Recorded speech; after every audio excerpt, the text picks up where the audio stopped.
Hey, Changemaker! Welcome to Learning for Good, the only podcast that teaches nonprofit leaders how to leverage training to drive performance, improve capacity, and fuel their mission impact. Do you ever feel like your nonprofit is growing, but your people just aren't keeping up? Or like you're fixing the same problems over and over? Do you wonder how to build confident, capable staff who know how to lead, not just execute? If we haven't met yet, I'm Heather, and I know how hard it can feel to get people to do what's expected of them. Trust me, I have 3 kids. I've tried telling people what to do and how. I've tried the traditional training approaches, and I realized that just doesn't work. And that's when I started researching what does work. Now, I help mission-driven leaders use learning to drive performance, build capacity, and make change that lasts. And I'm sharing it all on this podcast. So block your calendar, turn off your Teams or Slack chat, and let's dive in. It's Learning for Good. Let's say you cut your finger. Sorry, this is a little aggressive, but imagine with me, you cut your finger and it looks pretty bad, but you've cut your finger before, so you do what you've always done. You clean it, you grab a bandage from the cabinet, and you wrap it up. But this time, your finger doesn't heal because that bandage was not the right solution. You actually needed stitches. That's what happens in our organizations when we jump to solutions without a diagnosis. We offer training because it's what we've always done, but training isn't always the right solution. We have to take the time to diagnose the problem before we offer the solution. Today, I want us to talk about when training works and when it doesn't. Let's dive in. It's Learning for Good.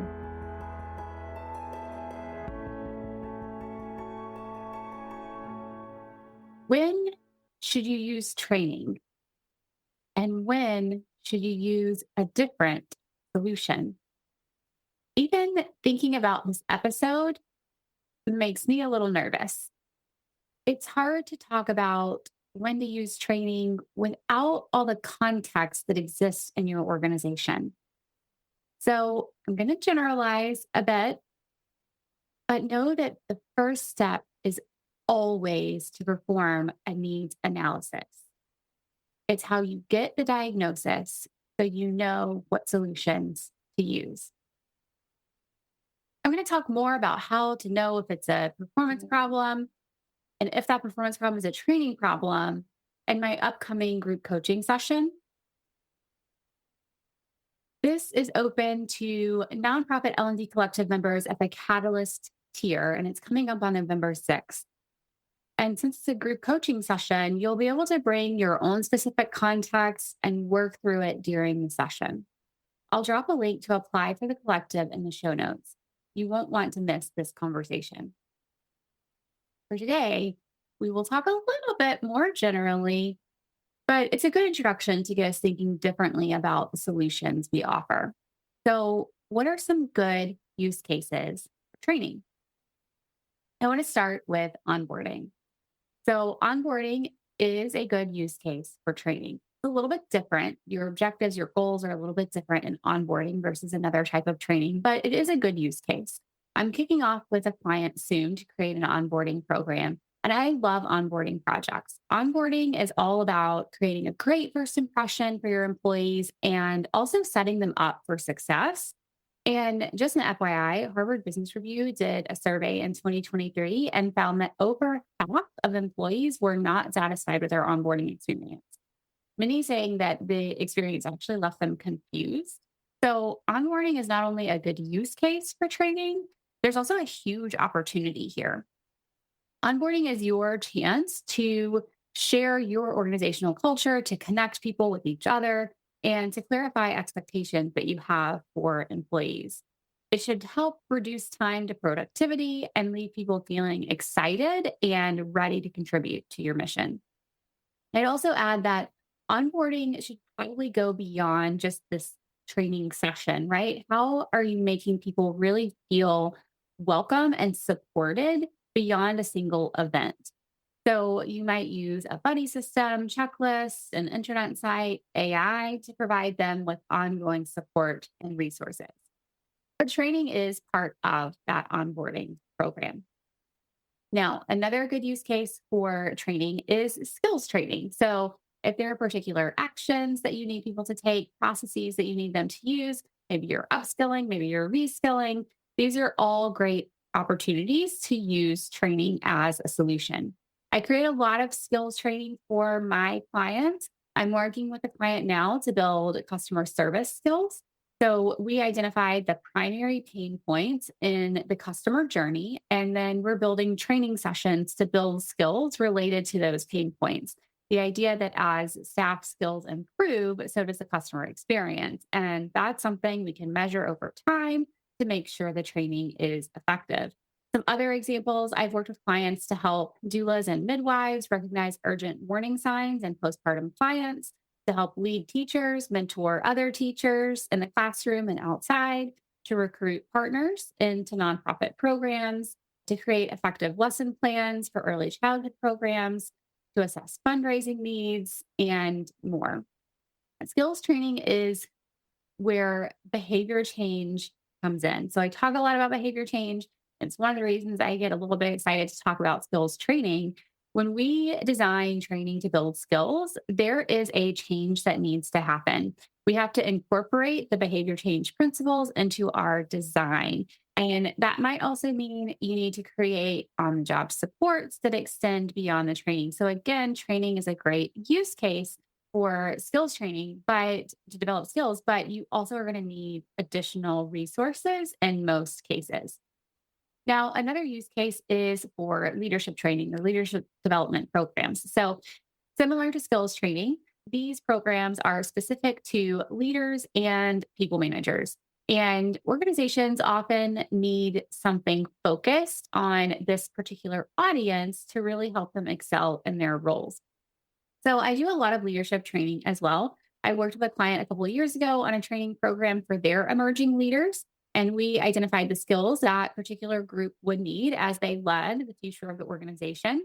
And then we designed the program to build specific skills over a period of time. We used a lot of project based learning to allow these emerging leaders opportunities to practice the skills in a safe environment. Another example I see a lot, there's maybe a team, like an executive team or another specific team in an organization that needs some intentional time developing a particular skill like communication. And so I work with them to create a workshop to build that particular skill for that particular team.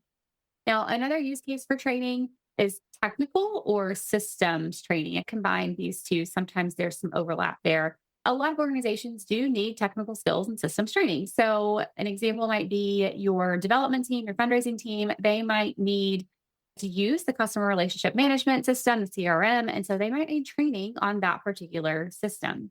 Now, I do less technical or systems training. It's something that I could do in many cases, but it's just not something I've been asked to create a lot of. But these are still often training needs. And so that is something that I wanted to include in our list today.